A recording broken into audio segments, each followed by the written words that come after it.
perkataanku ini dan melakukannya. Ia sama dengan orang yang bijaksana yang mendirikan rumahnya di atas batu. Ayat 25. Kemudian turunlah hujan dan datanglah banjir. Lalu angin melanda rumah itu. Tetapi rumah itu tidak rubuh sebab didirikan di atas batu. Tetapi setiap orang yang mendengar perkataanku ini dan tidak melakukannya, ia sama dengan orang yang bodoh yang mendirikan rumahnya di atas pasir.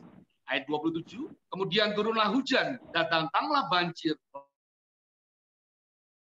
Lalu angin melanda rumah itu sehingga rubuhlah rumah itu dan hebatlah kerusakannya.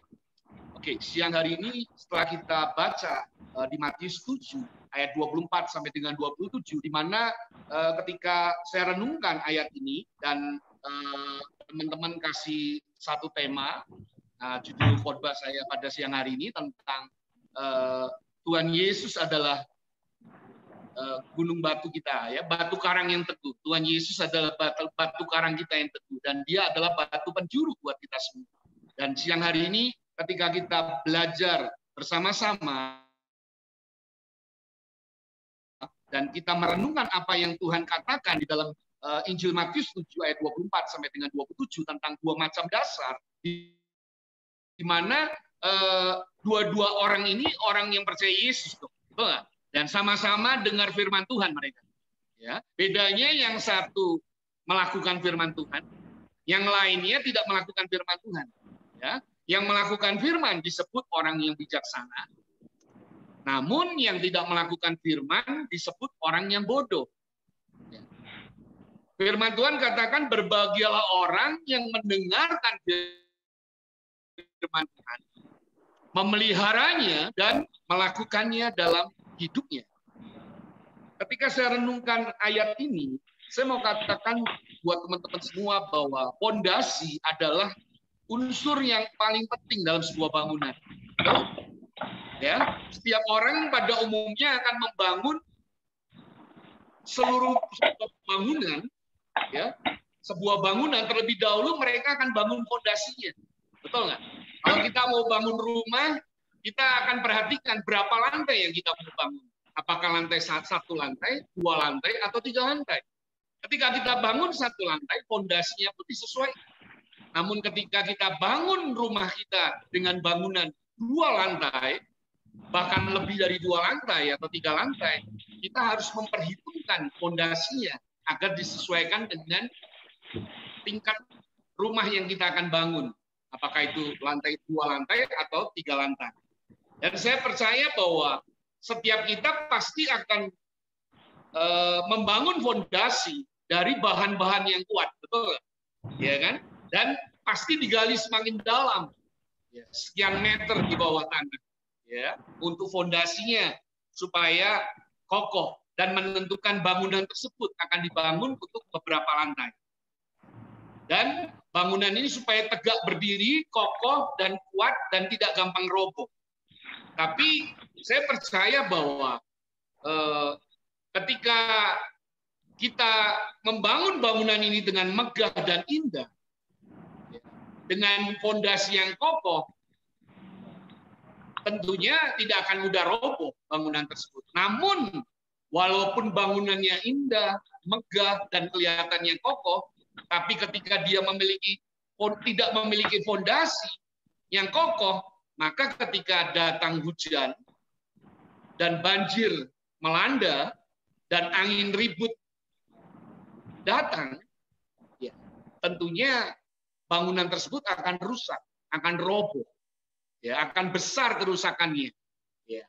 Dan saya percaya bahwa ketika Tuhan Yesus mengajar kepada orang banyak di bukit, Dia mengajarkan pentingnya menjadikan firman Tuhan, ya, menjadikan firman Tuhan sebagai fondasi kehidupan, menjadikan Yesus sebagai batu karang kita yang teguh, batu penjuru kita, fondasi dalam hidup kita.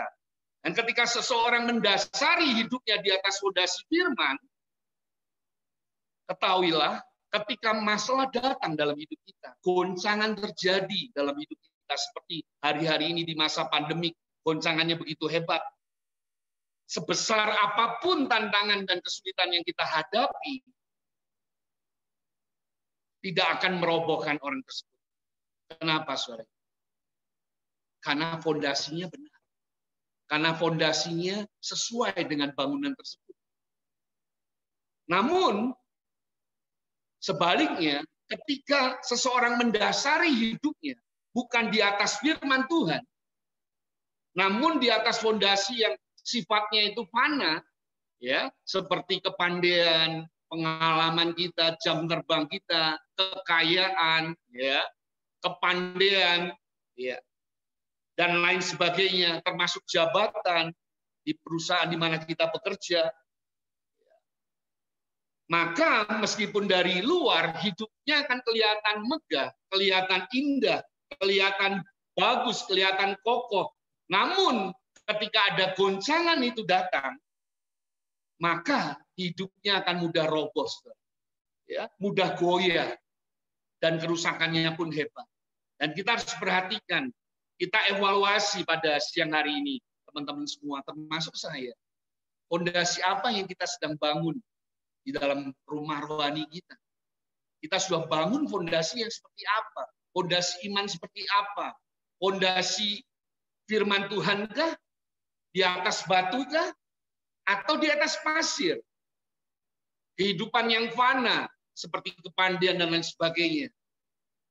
Dan saya percaya ketika goncangan itu datang, seperti hari-hari ini di musim pandemi, di masa pandemi, goncangannya begitu luar biasa, virus corona, dan saya lihat bahwa ada banyak orang yang terpapar dan terinfeksi, termasuk ada anak-anak Tuhan juga. Tapi saya percaya bahwa Tuhan pasti punya rencana, punya maksud dan tujuan ketika kita menghadapi goncangan demi goncangan, baik di tahun 2020 dan di tahun 2021. Pasti ada maksud dan tujuan Tuhan di dalam kejadian demi kejadian, di dalam peristiwa yang kita alami. Dan tanpa kita sadari, sudah 1 tahun lebih dari pertengahan bulan Maret tahun 2020 sampai sekarang di bulan Juli terakhir, akhir daripada bulan Juli tahun 2021, sudah 1 tahun lebih. Saya percaya fondasi iman yang saudara dan saya bentuk di hari-hari ini dari sebuah ketaatan kita melakukan firman Tuhan. Karena kita mau disebut sebagai orang yang bijaksana. Ya, satu ketaatan kita melakukan kehendak Tuhan itu seperti batu yang ditata dengan rapi, saudara. Ya, satu buah batu demi satu buah batu yang kita susun dengan rapi. Itu fondasi iman, fondasi yang kita bangun di dalam hidup kita supaya kita kokoh di dalam Tuhan. Ketaatan demi ketaatan yang kita lakukan terhadap kehendak Tuhan akan memperkokoh fondasi iman kita. Sehingga hidup saudara dan saya akan menjadi semakin kuat, akan menjadi semakin mantap, semakin kokoh, dan tidak tergoyahkan. Karena batu karang yang teguh, yaitu Yesus, yang menjadi fondasi hidup kita, fondasi firman Tuhan. Saya percaya hari ini kita mau belajar, ada 3 hal yang kita perlu pelajari pada siang hari ini. Karena waktu, saya percaya bahwa mengapa saudara dan saya perlu membangun ketaatan. Ya, saya ulangi pertanyaannya. Mengapa saudara dan saya perlu membangun ketaatan? Yang pertama, ketaatan adalah bukti bahwa saudara dan saya mengenal Tuhan. Ya, saya bacakan ayat firman Tuhan di dalam Injil, di dalam Yohanes 1 Yohanes 2 ayat 3 dan 4. 1 Yohanes 2 ayat 3 bunyi firman Tuhan. Dan inilah tandanya bahwa kita mengenal Allah, yaitu jikalau kita menuruti perintah-perintahnya. Ayat 4 bunyi firman Tuhan, barang siapa berkata, aku mengenal dia, tetapi ia tidak menuruti perintahnya, ia adalah seorang pendusta, dan di dalamnya tidak ada kebenaran. Ya. Jadi intinya ketika kita mengenal Tuhan dengan benar, kita pasti akan menuruti perintah-perintah Tuhan. Namun, bila mana saudara dan saya tidak menuruti firman Tuhan, tidak menuruti perintah Tuhan, maka saudara dan saya akan disebut sebagai seorang pendusta, sebagai tukang bohong, ya, tukang pembohong, pendusta, penipu. Karena di dalamnya tidak ada sebuah kebenaran. Saya percaya kita anak-anak Tuhan, hamba-hamba Tuhan, kita nggak mau disebut sebagai penipu atau pembohong atau pendusta. Karena kita percaya Yesus pun penuh dengan kasih karunia dan penuh dengan kebenaran. Dan kita sebagai anak-anak Tuhan yang memiliki Yesus di dalam hidup kita, yang membangun fondasi yang benar, fondasi iman, fondasi firman Tuhan, menjadi fondasi yang satu-satunya dalam kehidupan kita.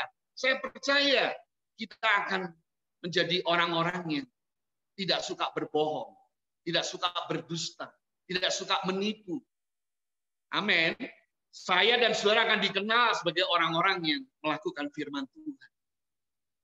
Dan Tuhan mau pada siang hari ini, kalau kita mau bertumbuh di dalam pengenalan kita akan Tuhan, tidak cukup loh hanya dengar khotbah di hari Minggu.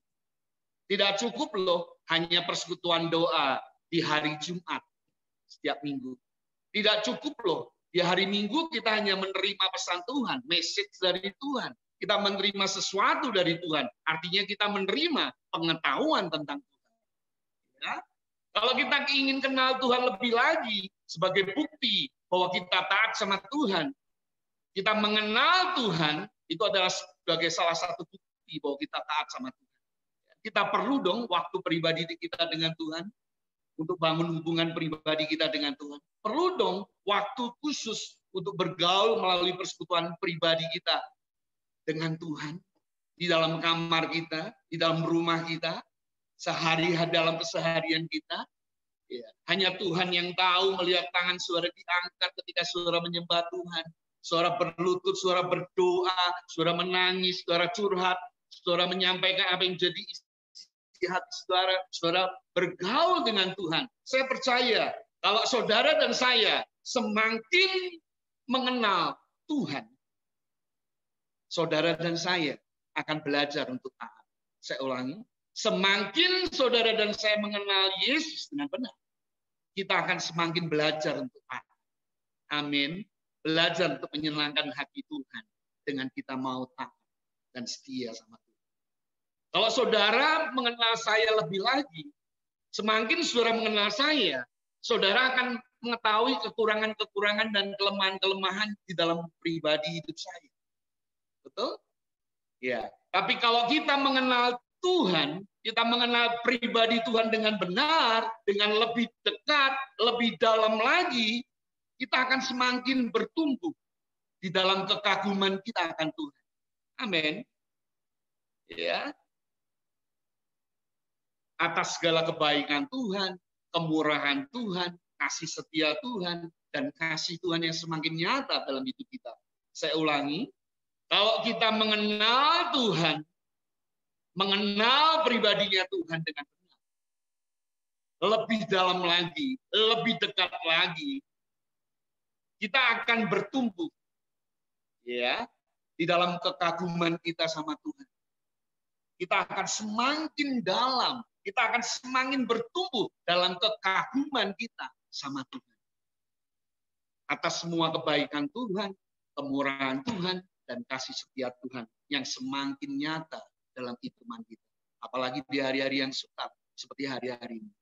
Ya, Tuhan tidak menjanjikan kemudahan atau kenyamanan, tapi Dia berjanji untuk menyertai kita. Karena kita kenal Allah yang kita sembah adalah pribadi yang tidak pernah tidak menepati janji. Amin. Saya mau kasih tahu buat teman-teman saudara bahwa keintiman kita dengan Tuhan tidak diukur sebatas aktivitas kita, tubuh kita yang menjalankan rutinitas agamawi, tetapi kualitas hati saudara dan saya yang semakin mencintai Tuhan di dalam keseharian kita. Saya kasih satu hal yang saya dapatkan bahwa ini hal yang sangat penting. Bukti bahwa saudara dan saya semakin mengenal Tuhan. Seharusnya bukan bertambahnya pengetahuan saudara tentang Tuhan, tetapi kehidupan saudara dan saya yang makin bertumbuh dalam keserupaan akan Kristus. Saya ulangi, bukti bahwa kita semakin mengenal Tuhan adalah bukan bertambahnya pengetahuan kita tentang Tuhan, tetapi kehidupan yang diubahkan semakin serupa di dalam Kristus. Saya percaya di poin yang pertama ini, ketaatan adalah bukti bahwa saudara dan saya mengenal Tuhan. Poin yang kedua dikatakan di sini adalah ketaatan adalah bukti bahwa kita mempercayai Tuhan. Saya ulangi, ketaatan adalah bukti bahwa kita mempercayai Tuhan. Percaya Tuhan bukan sekedar dia juru selamat saudara dan saya. Mempercayai Tuhan bahwa dia penguasa satu-satunya atas hidup kita, bahwa dia gembala kita yang agung, bahwa dia yang memiliki hidup kita bukan sekedar memiliki Kristus, supaya kita memiliki hidup yang kekal, sebuah jaminan untuk hidup dalam kekekalan, tapi kita dimiliki oleh Yesus. Kita sadar bahwa kita semua dimiliki oleh Yesus. Karena sudah dibayar lunas, saudara dan saya, oleh darahnya yang kudus. Bayarnya di depan pula. Bukan seperti kita cicil mobil, kredit mobil, walaupun tinggal 5 bulan lagi, tapi itu tetap aja masih cicil, bukan hak sepenuhnya atas kita mobil tersebut. Kalau kita nggak bayar dalam 5 bulan itu bisa ditarik mobilnya, betul nggak? Tapi Yesus sudah bayar lunas di depan atas hidup saudara dan saya. Saya percaya bahwa kalau kita percaya Kristus seperti di dalam 1 Yohanes 5 ayat 1 dan 2, secara cepat saya katakan, setiap orang yang percaya bahwa Yesus adalah Kristus, lahir dari Allah, dan setiap orang yang mengasihi Dia yang melahirkan, mengasihi Dia, mengasihi juga Dia yang lahir daripadanya. Ayat 2, inilah tandanya bahwa kita mengasihi anak-anak Allah, yaitu apabila kita mengasihi Allah serta melakukan perintah-perintahnya. Saya percaya orang yang mempercayai Tuhan, orang yang mempercayai Yesus sebagai Tuhan, sebagai penguasa, sebagai pusat dalam kehidupan saudara dan saya, pasti saudara dan saya akan melakukan perintah-perintah. Yuk kita lihat sebuah cerita di Alkitab di mana di dalam Injil Lukas dikatakan di sana di dalam Lukas 5 ayat 4 sampai dengan 6. Berdiri di pantai Danau Genesaret dan semua orang mengurumuni Yesus, mendengarkan Yesus ketika Yesus mengajarkan firman Allah. Ya. Dan dia naik di satu perahu, yaitu perahunya Simon. Dan dia menyuruh supaya Simon menolakkan perahunya sedikit jauh dari pantai. Lalu Yesus duduk dan mengajar orang banyak dari atas perahu. Ayat 4, di dalam Lukas 5 ayat 4 dikatakan, setelah selesai berbicara, ia berkata kepada Simon, bertolaklah ke tempat yang dalam, tebarkan jalamu untuk menangkap ikan. Ini instruksi Tuhan loh. Ini perintah Tuhan. Apa yang Simon jawab sama Tuhan? Ya, Yesus bukan nelayan. Yesus pelayan, maksud saya, dia dikenal sebagai seorang tukang kayu, seorang profesional, ahli mebel, ya, ahli dalam bidang perkayuan. Dia bukan ahli dalam bidang nelayan. Namun Simon menjawab, Guru, telah sepanjang malam kami bekerja keras dan kami tidak menangkap apa-apa. Tetapi karena engkau yang menyuruhnya, aku akan menebarkan jala juga. Saudara, ketika dia mempercayai Yesus sebagai guru dan Tuhan, dia tahu perintah Tuhan, dia tetap menebarkan jalan juga. Dia taat. Ketika Tuhan menyuruh dia, memerintahkan dia, Simon Petrus taat. Dia menebarkan jalan. Walaupun sepanjang malam, dia menebarkan jalan dan tidak menangkap satu ekor pun. Tapi dia taat sama perintah Tuhan. Karena dia mempercayai Tuhan. Demikian juga dengan saudara dan saya. Apa akibatnya ketika dia taat sama Tuhan? Dan setelah mereka melakukannya, mereka menangkap sejumlah besar ikan sehingga jalan mereka mulai koyak. Dan dua perahu tersebut dipenuhi oleh ikan-ikan yang mereka jala sedemikian banyaknya memenuhi perahu-perahu mereka. Dua perahu itu penuh dengan ikan. Saya percaya orang yang mempercayai Tuhan, dia akan melakukan perintah Tuhan.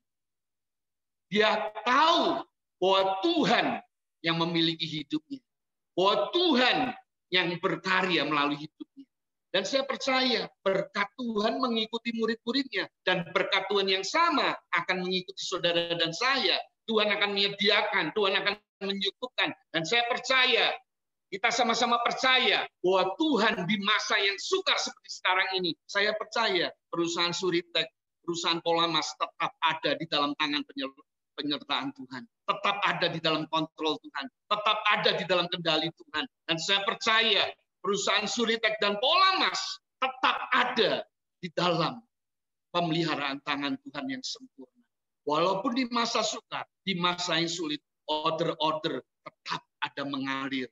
Dan berkat Tuhan itu akan mengalir di dalam kedua perusahaan tersebut. Karena ada anak-anak Tuhan yang mempercayai Yesus sebagai Tuhan, sebagai Bapa, sebagai Raja, sebagai penguasa atas hidupnya. Percaya penuh terhadap kehendak Tuhan, perintah Tuhan, firman Tuhan. Firman Tuhan ya dan amin, janji Tuhan ya dan amin, perkataan Tuhan pun ya dan amin.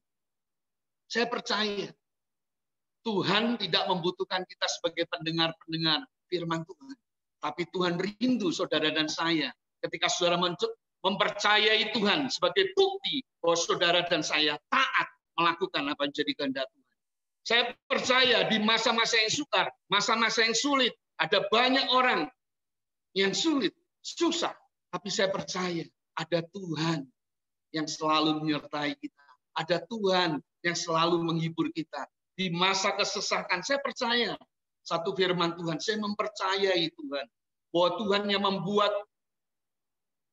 kita, anak-anaknya, Tuhan yang membuat saudara dan saya, pasti ada rencana Tuhan yang digenapi dalam kehidupan saudara dan saya. Di masa kesesakan sekalipun, ada penyertaan Tuhan yang luar biasa, dan kita akan tetap melihat bahwa Tuhan sayang sama anak-anaknya.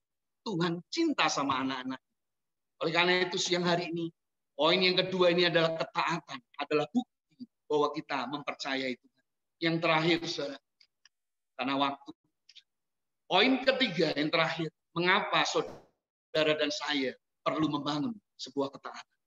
Ketaatan adalah bukti bahwa kita mengasihi Tuhan. Yang ketiga adalah ketaatan adalah satu bukti bahwa saudara dan saya mengasihi Tuhan. Saya bacakan dengan cepat 1 Yohanes 5 ayat 3. Sebab inilah kasih kepada Allah, yaitu itu tidak berat. Amin. Ya, sebab inilah kasih kepada Allah, yaitu bahwa saudara dan saya menuruti perintah-perintah Tuhan. Perintah-perintahnya itu tidak berat. Yang menghalangi saudara dan saya tidak mentaati perintah Tuhan, itu pikiran kita.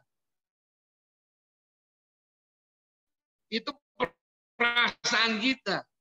Isinya apa sih? Pikiran, perasaan, dan kehendak.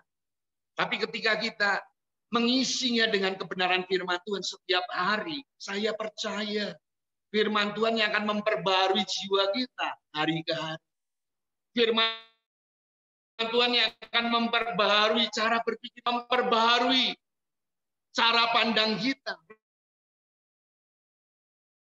respon kita terhadap masalah. Saya percaya firman Tuhan akan memperbarui jiwa saudara dari hari ke hari. Supaya kita memiliki pikiran Kristus, perasaan Kristus, dan kehendak Kristus dalam hidup kita. Hari-hari ini adalah hari-hari yang jahat, di mana Tuhan memerintahkan kepada kita, sesuai dengan kebenaran firman Tuhan di dalam kitab Efesus 5. Jangan bodoh, kata Tuhan. Jangan bodoh. Mengertilah apa yang jadi kehendak Tuhan. Hari-hari ini hari-hari yang jahat. Tuhan kasih kita hikmat, kasih kita akal budi untuk kita menggunakan waktu kita dengan sebaik mungkin, dengan semaksimal mungkin untuk memuliakan Tuhan.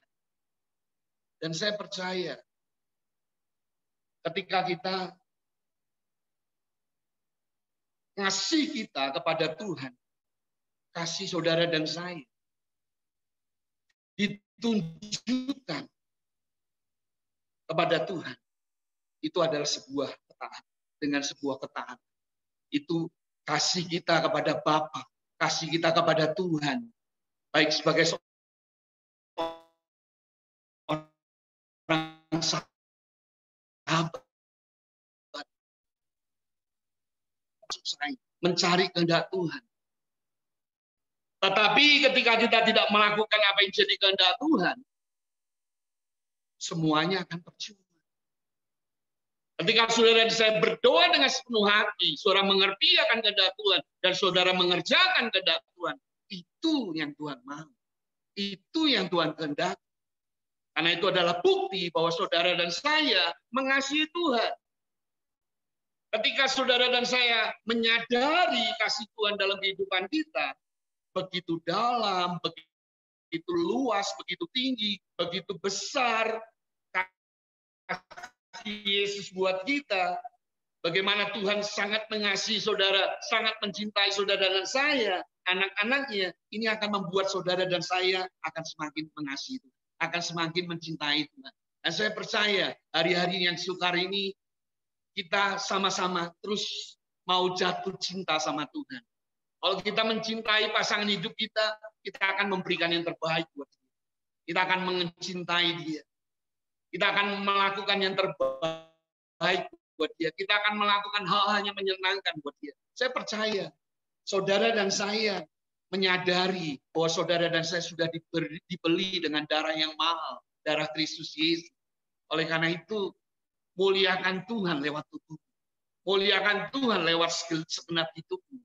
Lewat muliakan Tuhan lewat keseharianmu. Saya percaya ketika saudara dan saya ditempatkan di industri tekstil, saya percaya ada rencana Bapa yang harus kita genapi. Ada tugas untuk kepentingan Tuhan yang di mana kita harus berkarya, di mana kita harus melayani Tuhan lewat profesi saudara dan saya. Dan saya percaya ketika saudara dan saya menyadari kasih Tuhan yang begitu besar dalam hidup saudara dan saya, maka otomatis itu akan membuat saudara dan saya akan semakin mencintai Tuhan. Cinta mula kita sama Tuhan dari kita lahir baru sampai hari ini. Saya percaya ketika ada cinta akan Tuhan, kerinduan akan Tuhan yang kita miliki dalam hidup kita, kita bangga memiliki Kristus sebagai harta yang kekal, harta rohani yang sangat luar biasa, yang memberikan kita hidup di dalam kekekalan.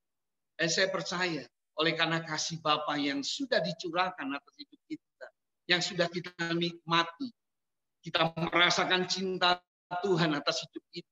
Sehingga ketika kita lahir baru sampai hari ini ada perubahan-perubahan hidup kita yang luar biasa. Bahkan sampai hari ini kita bertumbuh dalam keserupaan akan Kristus. Itu semuanya karena Kristus yang mengerjakan dalam hidup kita. Itu semuanya karena kasih karunia yang bekerja dalam hidup kita. Itu semuanya karena kasih karunia Tuhan yang menolong dan memampukan untuk kita mengerjakan kebenaran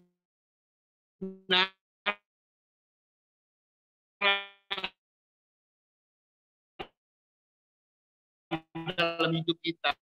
Dan ketaatan adalah bukti dan saya dimiliki oleh Tuhan. Saudara dan saya menyadari kalau kita milik Tuhan, Tuhan memiliki hidup kita. Artinya bahwa kedaulatan penuh itu ada di tangan Tuhan.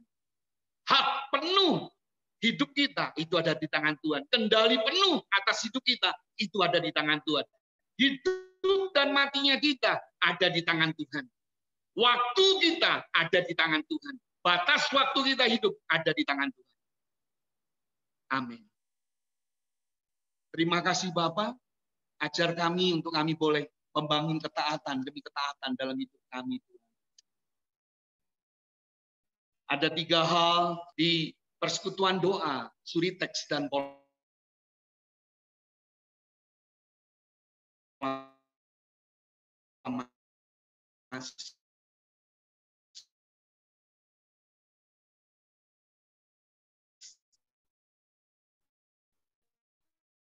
pada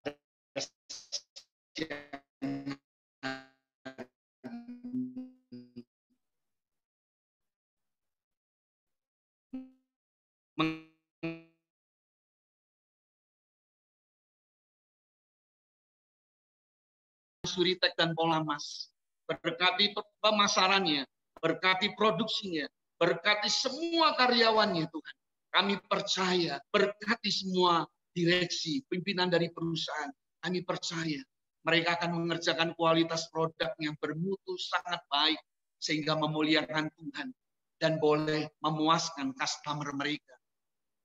Dan nama Tuhan boleh dipermuliakan. Berkati persekutuan doa Suritek dan Polamas. Hanya di dalam nama Yesus kami sudah berdoa cap syukur. Sama-sama katakan amin.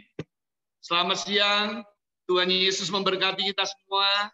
Saya minta maaf ada kelebihan waktu karena terlalu semangat saya lupa waktu. Iya, lebih 5 menit mungkin ya. Sorry sebelumnya saya minta maaf.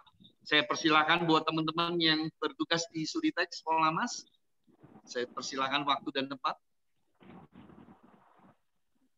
Terima kasih Bang Dominic buat pesannya tentang kesehatan. Semoga kita semua bisa menjadi pelaku firman dan taat sama apa yang Tuhan ingin kita lakukan. Jadi buat semua yang hadir, buat ada Pak Cornelius, Saleh, buat Pagianto, Bu Rina, Pak Robi, Susiani, Ian, Pinto, dan Desi. Jumat depan kita ada doa bersama buat semua yang rindu untuk